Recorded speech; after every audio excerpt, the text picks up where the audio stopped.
Hello students, welcome to BSc first year classes. मैंने आपको previous classes के अंदर सदिशों का गुणन बताया था और सदिश अदिश क्षेत्र बताए थे, और इस वीडियो में हम वेक्टर का अवकलन पढ़ेंगे।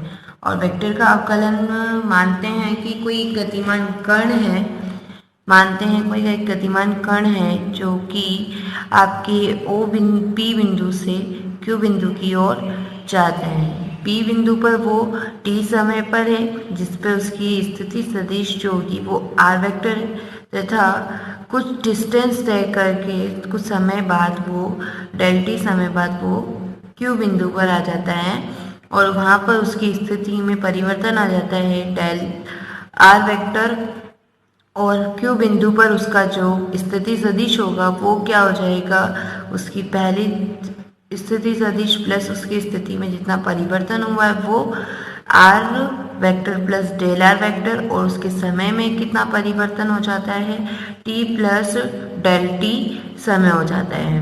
और इस स्थिति सदिश का आप समय के सापेक्ष अवकलन करते हैं तो आपको कण का वेग मिलता है।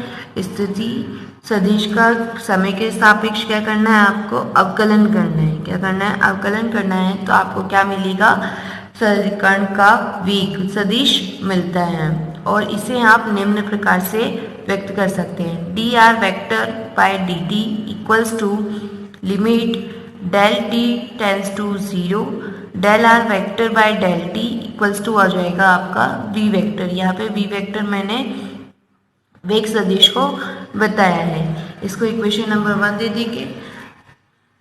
अब यदि वेक्टर आर वेक्टर की दिशा में एकांक वेक्टर क्या हुआ आपका आर केप है, तो आर वेक्टर इक्वल्स टू क्या हो जाएगा आपका आर आर केप हो जाएगा।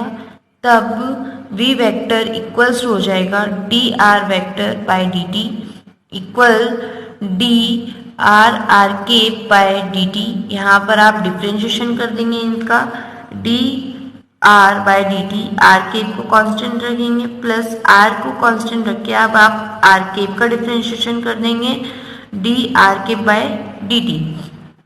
अब यहाँ पे देख सकते हैं कि जो v वेक्टर है वो भी क्या है, t का फलन है। t के साथ v भी क्या हो रहा है, चेंज। t यानी समय के साथ समय का फलन है, तो समय के साथ क्या हो जाएगा, t भी चेंज हो जाएगा, तो कण की स्थिति जो होगी वो क्या हो जाएगी, त्वरित हो जाएगी। अर्थात वेग v का क्या करेंगे आप, समय के साथ अवकलन करते हैं तो कण का त्वरण सदिश प्राप्त होता है या कहलाता है। ठीक है, इसे निम्न प्रकार से भी डिनोट करते हैं। इसको डिनोट कैसे करेंगे आप, d we vector by D T equals to limit del T tends to 0 del v vector by del T equals to a vector. A vector त्वरण सदिश को डिनोट करता है। ए वेक्टर इक्वल्स टू हो जाएगा आपका D we vector by D T, तो V vector की वैल्यू रख देंगे आप यहाँ पर D are vector by D T, और रखने के बाद रिजल्ट आ जाएगा आपके पास D square R vector bye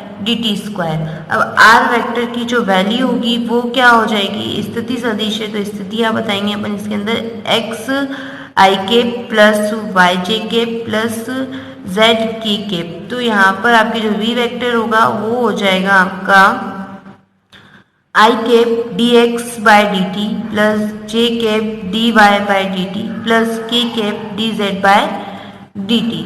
इसी के साथ ही आप अब क्या बताएंगे, त्वरण बताएंगे, त्वरण सदिश बताएंगे। तो त्वरण सदिश में लिखते हैं यहाँ पे A vector equals to I cap D V X by D T plus J cap D V Y by D T plus K cap D V Z by D T. V X की value हो जाएगी आपकी D X by D T plus V Y की value हो जाएगी D Y by D T, और V Z की value हो जाएगी D Z by D T. और ये वैल्यूज आप यहाँ पुट करते हैं तो आपके पास आ जाएगा I cap D square X by D T square plus J cap D square Y by D T square plus K cap D square Z by D T square. ये तो था आपका समय के सापेक्ष त्वरण निकालना और वेग निकालना। अब अपन देखते हैं कि समय के सापेक्ष वेक्टर्स जो होंगे उनकी कुछ और भी अवकलंस होते हैं जिसमें वो प्लस होंगे, माइनस होंगे, इनटू होंगे। तो आप कैसे इसको अवकलित करते हैं। तो आपका एक सिंपल सा वेक्टर है, तब तो आपको सिर्फ उसकी वैल्यू पुट करेंगे। तो यहाँ पे देखो I cap A X plus J cap A Y plus K cap A Z है। तो यहाँ पे जो इसका अवकलन होगा वो चेन रूल से होगा। चेन रूल मतलब यहाँ पर जो डी वाई डी टी है वो ए एक्स का अवकलन करेगा, फिर ए वाई का अवकलन करेगा, फिर ए जेड का अवकलन करेगा। यानी D A X by D T I K plus D A Y by D T J K plus D A Z by D T K. और अगर आपका दोनों वेक्टर प्लस में है तब ही ये जो डी बाई डी टी है वो दोनों क्या होगा, इसका ए वेक्टर का भी अवकलन होगा और फिर बाद में बी वेक्टर का भी अवकलन साथ में होगा। माइनस होगा तब भी ऐसा ही करना है, d a vector by D t minus d b vector by D t, यानी आपको इन दोनों का ही अवकलन करना है फिर बाद में माइनस करना है। इसके साथ अगर आपका कोई वेक्टर के साथ स्केलर इनटू हो रहा है तब क्या करेंगे, d s by D t a vector को कांस्टेंट रखना है प्लस एस को कांस्टेंट रखेंगे और d a vector by D t करेंगे। अगर डॉट हो रहा होगा तब भी आपको ऐसे ही करना है, d a vector by D t dot b को कांस्टेंट रखेंगे और फिर बाद में जब डिफ्रेंशिएशन हो जाएगा तब उसका डॉट प्रोडक्ट कराएंगे प्लस पहले या फिर बाद में आप इसको क्या करेंगे, ए वेक्टर को कांस्टेंट रखेंगे और बी वेक्टर का डिफ्रेंशिएशन करते हैं।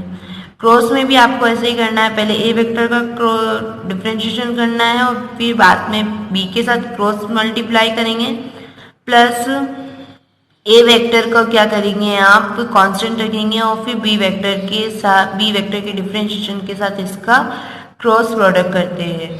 अभी ये तो था कि आपने समय के सापेक्ष क्या निकाला था, परिवर्तन की दर निकाली थी। अब अपन देखते हैं कि आकाश अथवा दूरी के साथ परिवर्तन की दर निकालते हैं तो वो आपका क्या बन जाता है, डेल ऑपरेटर बन जाता है। जिसे आप डेल ऑपरेटर इस उल्टे ट्रायंगल और उसके ऊपर तीर लगा करके बताते हैं। कैसे बताएंगे, डेल ऑपरेटर को आप उल्टा ट्रायंगल बनाएंगे और उसके ऊपर एक एरो का निशान लगा करके व्यक्त करते हैं। तो यहाँ पर आप जो डेल ऑपरेटर है ये भी इसी का ही काम करता है, डिफरेंशिएशन का ही करता है, लेकिन वो आकाश अथवा दूरी के साथ परिवर्तन की दर को बताता है। तो जो ये दर है मैं आपको इसके तीन निर्देशांक पद्धति के अंदर बताती हूँ। 3 निर्देशांक पद्धति आती है अपने पास। पहली निर्देशांक पद्धति होती है कार्तीय निर्देशांक पद्धति, दूसरी होती है गोलीय ध्रुवीय निर्देशांक पद्धति, तीसरी होती है बेलनाकार निर्देशांक पद्धति। कार्तीय निर्देशांक पद्धति में जो डेल ऑपरेटर होता है उसकी वैल्यू होगी आपकी I cap del by del X plus G cap del by del Y plus K cap del by del Z. गोलीय ध्रुवीय निर्देशांक पद्धति में जो डेल ऑपरेटर की वैल्यू होती है वो r cap del by del are plus theta cap del by r del theta plus phi cap del by r sine theta del phi.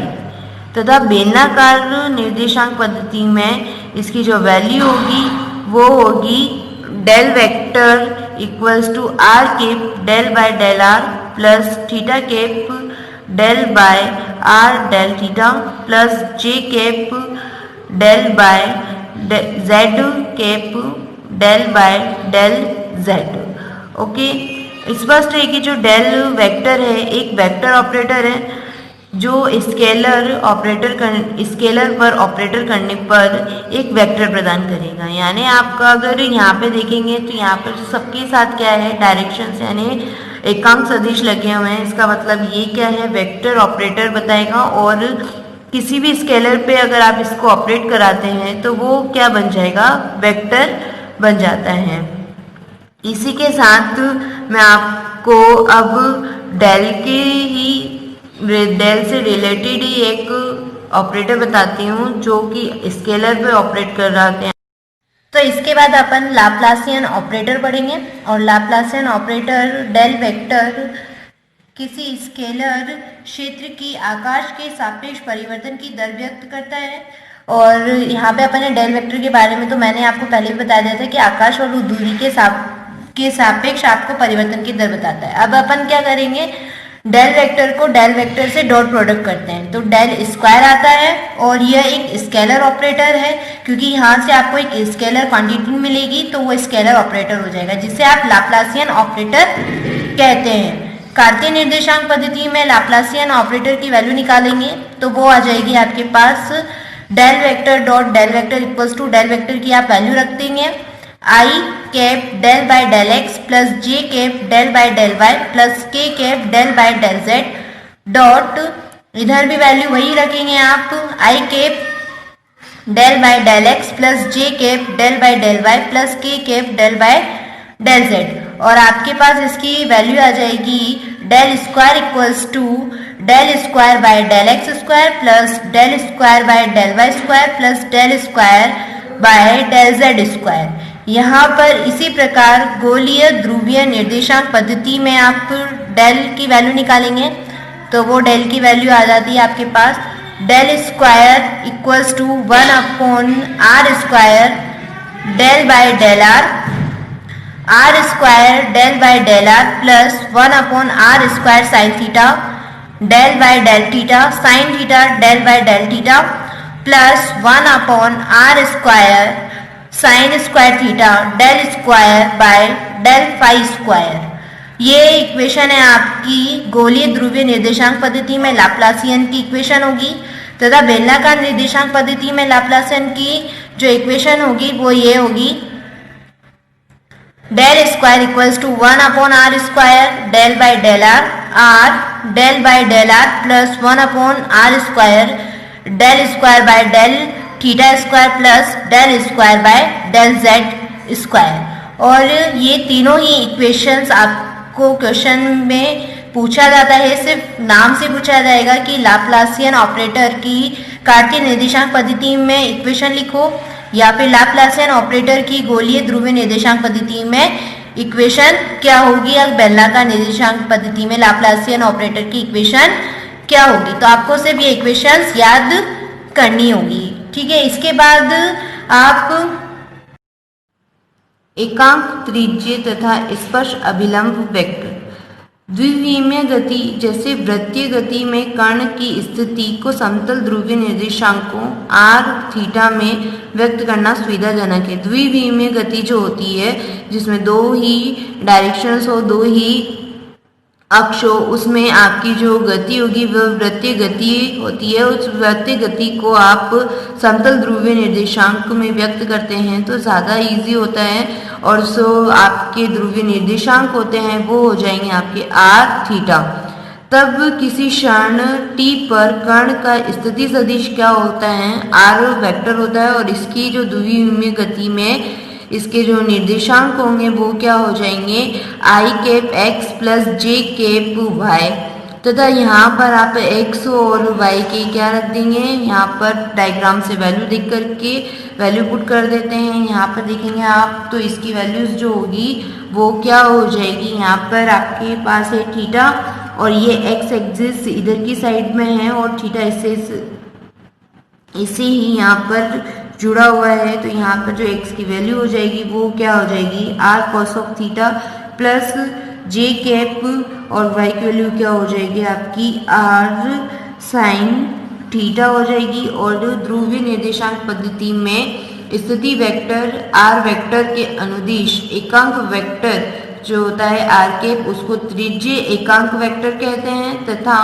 कोण थीटा की बढ़ती दिशा में कोण थीटा जो है उसकी बढ़ती हुई दिशा में एकांक वेक्टर r कैप को स्पर्शीय अथवा अभिलंब एकांक वेक्टर कहते हैं। ये जो यहाँ पर इसकी डायरेक्शन होगी वो क्या हो जाएगी, यहाँ पर आ जाएगा आपका थीटा कैप और इसको क्या बोलेंगे स्पर्शीय अथवा अभिलंब एकांक वेक्टर कहते हैं। और इसके बाद आते हैं हम इसी की इक्वेशंस निकालेंगे। तो समीकरण 1 से आपको पता है कि r कैप इक्वल्स टू क्या होता है, आर वेक्टर बाय आर, और यहाँ पर आप आर वेक्टर की वैल्यू क्या होगी, I cap R cos of theta plus J cap R sine theta upon R, और यहाँ से आप आर दोनों से हटा देंगे तो आर केप की वैल्यू क्या हो जाएगी आपकी, आर केप इक्वल्स टू हो जाएगा I cap cos theta plus J cap sine theta,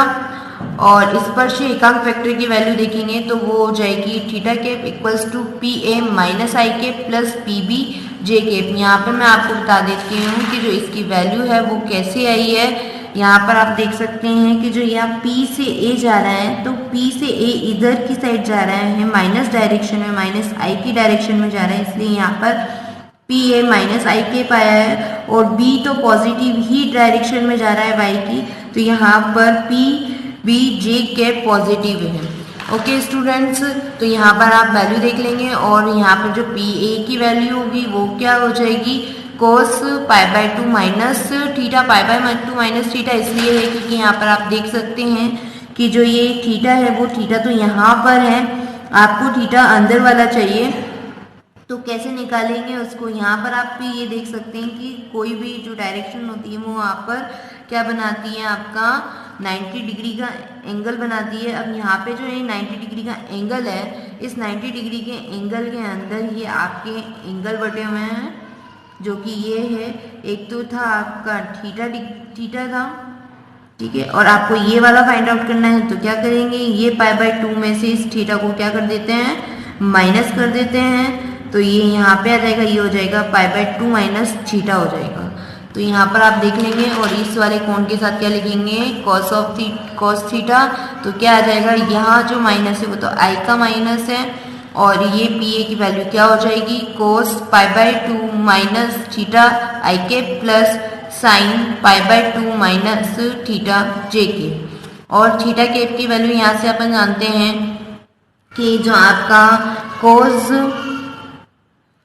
pi by 2 minus theta होता है वो साइन थीटा के इक्वल होता है, और sign pi by 2 minus theta जो होता है वो कोस ऑफ थीटा होता है, ठीक है। तो आप यहाँ पर इसकी वैल्यू पुट कर देते हैं, theta cap equals to minus sine theta i cap plus cos theta j cap, इसको इक्वेशन नंबर 3 दे देते हैं। समीकरण 2 व 3 से स्पष्ट है कि जो त्रिज्यीय एकांक वेक्टर आर केप तथा स्पर्शीय एकांक वेक्टर थीटा केप दोनों ही कोण थीटा के फलन है। यहाँ पर देखो, यहाँ पर ये भी थीटा पर डिपेंड करता है, और थीटा केप भी क्या करेगा, थीटा पर डिपेंड करता है।